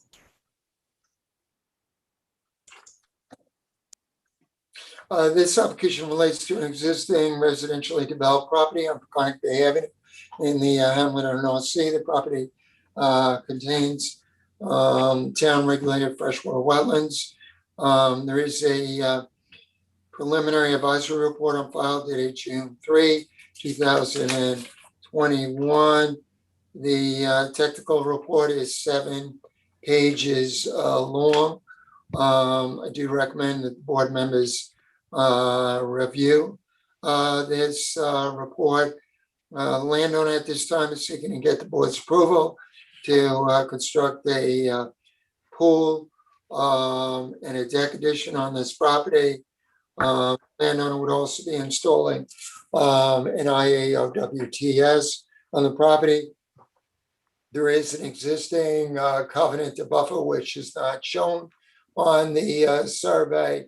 The landowner is also looking for the board to reduce the size of the existing buffer by about 4,200 square feet and is seeking significant relief from the required wetland construction setbacks.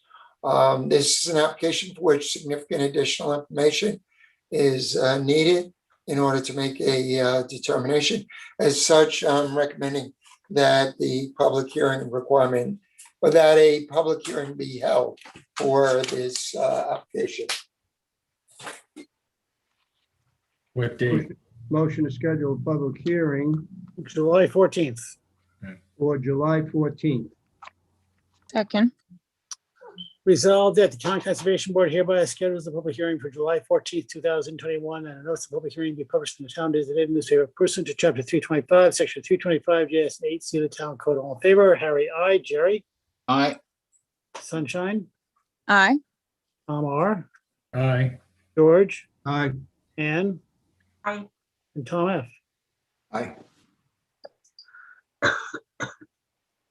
Okay, come on back, Kelly. Okay. Thank Okay, you, boy, that was a tough night for me. Yep. Enjoyed the rest of the evening. Thank you, James. Okay. Good seeing everyone. Same here. You too. Aye. A021038, Joanna Kamoski Irrevocable Trust. This is an application that relates to an existing residentially property on the north side of Sabonic Road in the hamlet of Tuckahoe that contains very extensive town and state regulated freshwater wetlands. There is an advisory report on file dated June 8, 2021. This property is in the process of being sold and has been in non-compliance for some time. So in order to sell the property, current landowner is looking to finally address and resolve the unauthorized activities on this property and bring it into full compliance. Some of the issues of note include an extensive deck area that was reconstructed without requisite wetland permits within close proximity to a freshwater pond. There were various structures within the wetlands, inclusive of a playhouse, deck area, and several fence lines that have been taken out. There were unauthorized wood bridges that have deteriorated and need to be removed. There was some cutting and clearing and discard of landscape debris that mostly occurred historically, but some occurred recently as well that need to be addressed. I did have an opportunity to meet with the future landowner to impress upon him the sanctity of this property and the need to be a good steward of the wetlands on the site. A sketch has been provided to the landowner that shows the need to not only covenant all the on-site freshwater wetlands which surround the residents with wetland preservation areas, but also to establish maximized covenanted, naturally vegetated wetland non-disturbance, non-fertilization buffers around the residents, leaving out only the existing septic system and utilities and sufficient offsets from the residents and the deck. The applicant and the future landowner has indicated that he's amenable to all of the conservation and mitigation recommendations that I have made in my advisory report. As such, we have sufficient information to make a determination, and the public hearing requirement can be waived. Motion to waive the public hearing. Second. Resolved that the Town Conservation Board hereby waives the public hearing requirement pursuant to chapter 225, section 325-80 of the town code. All in favor, Harry, I, Jerry, Aye. Sunshine, Aye. Tom R, Aye. George, Aye. Ann, Aye. Tom F. Aye. A021039, Darren Baggert. This application relates to an existing residentially developed property on the east side of Fall Pond Road in the hamlet of Shinnecock Hills. Property pre-existing non-conforming. It fronts on portion of a middle pond. It's a branch arm known as Honey Pot Pond that contains very productive tidal marshlands.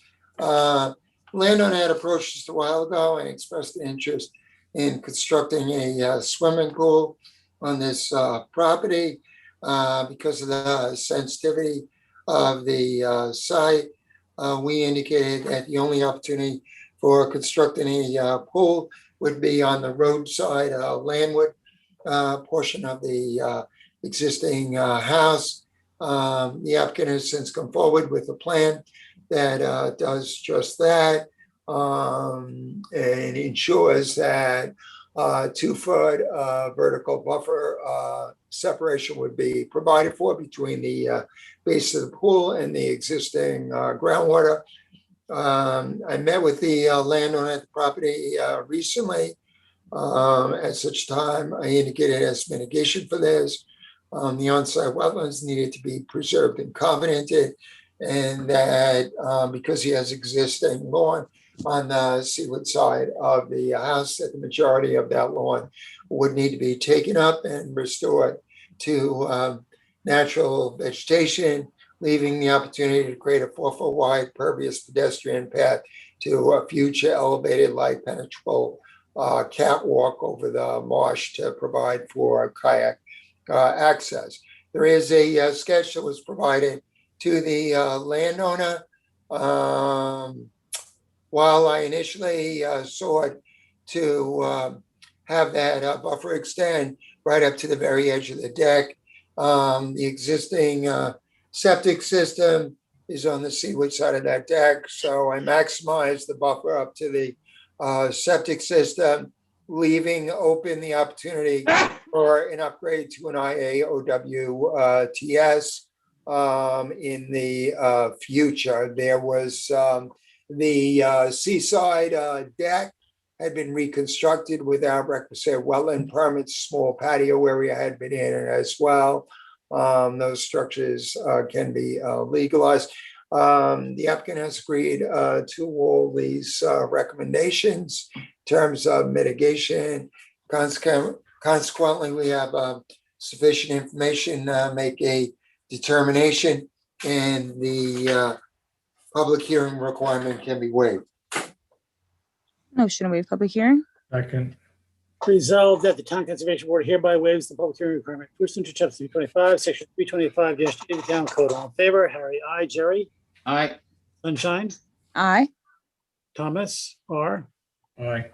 George, Aye. Ann, Aye. and Tom F. Aye. A021041, Seth Plitt. This application relates to a property located on the west side of Jagged Lane, Hamlet of West Hampton. There is a preliminary advisory report on file dated June 8, 2021. Majority of this property is wooded. It contains tidal and freshwater wetlands. The application has been made simply because the landowner wants to install a stockade fence at a location that would exceed the minimum required structural setbacks, in that the fence line at its closest point would be 123.7 feet from wetlands. There is an easement on the property that, while it's extensive in scope, it only extends about 65 feet landward of wetlands rather than 75 feet. So we've asked that the landowner create a covenanted buffer beyond that easement so as to protect buffering areas extending 75 feet landward of the wetlands on the seaward side of the residence. The applicant has agreed to those recommendations, which should make this project plan fully compliant with code requirements. We do have sufficient information to make a determination. As such, recommending that the hearing requirement be waived. Motion to waive the public hearing. Second. Resolved that the Town Conservation Board hereby waives the public hearing requirement pursuant to chapter 325, section 325-8 of the Town Code. All in favor? Harry, I. Jerry, Aye. Sunshine, Aye. Tom off, Aye. George, Aye. Ann, Aye. Tom F. Aye. Resolution to deem wetland permit application withdrawn, A019099, Michael McCartney and Emily McCartney. Is there a motion? I'll motion, but I don't know what to say. I'll read just give a motion a second. I'll read what's resolved and then you'll get it. Okay. Second. Resolved that the Town Conservation Board hereby deems the Conservation Board wetland application number A019099 withdrawn due to the applicant's failure to appear after receiving a final adjournment letter without prejudice, and be it further resolved that the Conservation Board hereby directs the applicant to file a new Conservation Board wetland permit application in order to address the non-compliant activities and resolve the outstanding matters of the subject at the subject property. All in favor? Harry, I. Jerry, Aye. Sunshine, Aye. Tom R, Aye. George, Aye. Ann, Aye. Tom F. Aye. Resolution to modify wetlands permit CB 17022, Hamid Mudabar and Shanaz Mudabar. Any discussion? Move to Move to issue. issue. Second. Resolved that the wetlands permit modification be issued to Hamid Mudabar and Shanaz Mudabar for the proposed project upon the terms and conditions set forth therein. All in favor? Harry, I. Jerry, Aye. Sunshine, Aye. Tom R, Aye. George, Aye. Ann, Aye. and Tom F. Aye. CB 18051, Michael Tessitore. Any discussion? Move to issue. Second. Resolved that a conditional wetland permit modification approval be granted to Michael Tessitore for the proposed project by the terms and conditions set forth therein. All in favor? Harry, I. Jerry, Aye. Sunshine, Aye. Tom R, Aye. George, Aye. Ann, Aye. Tom F. Aye. And that concludes the agenda.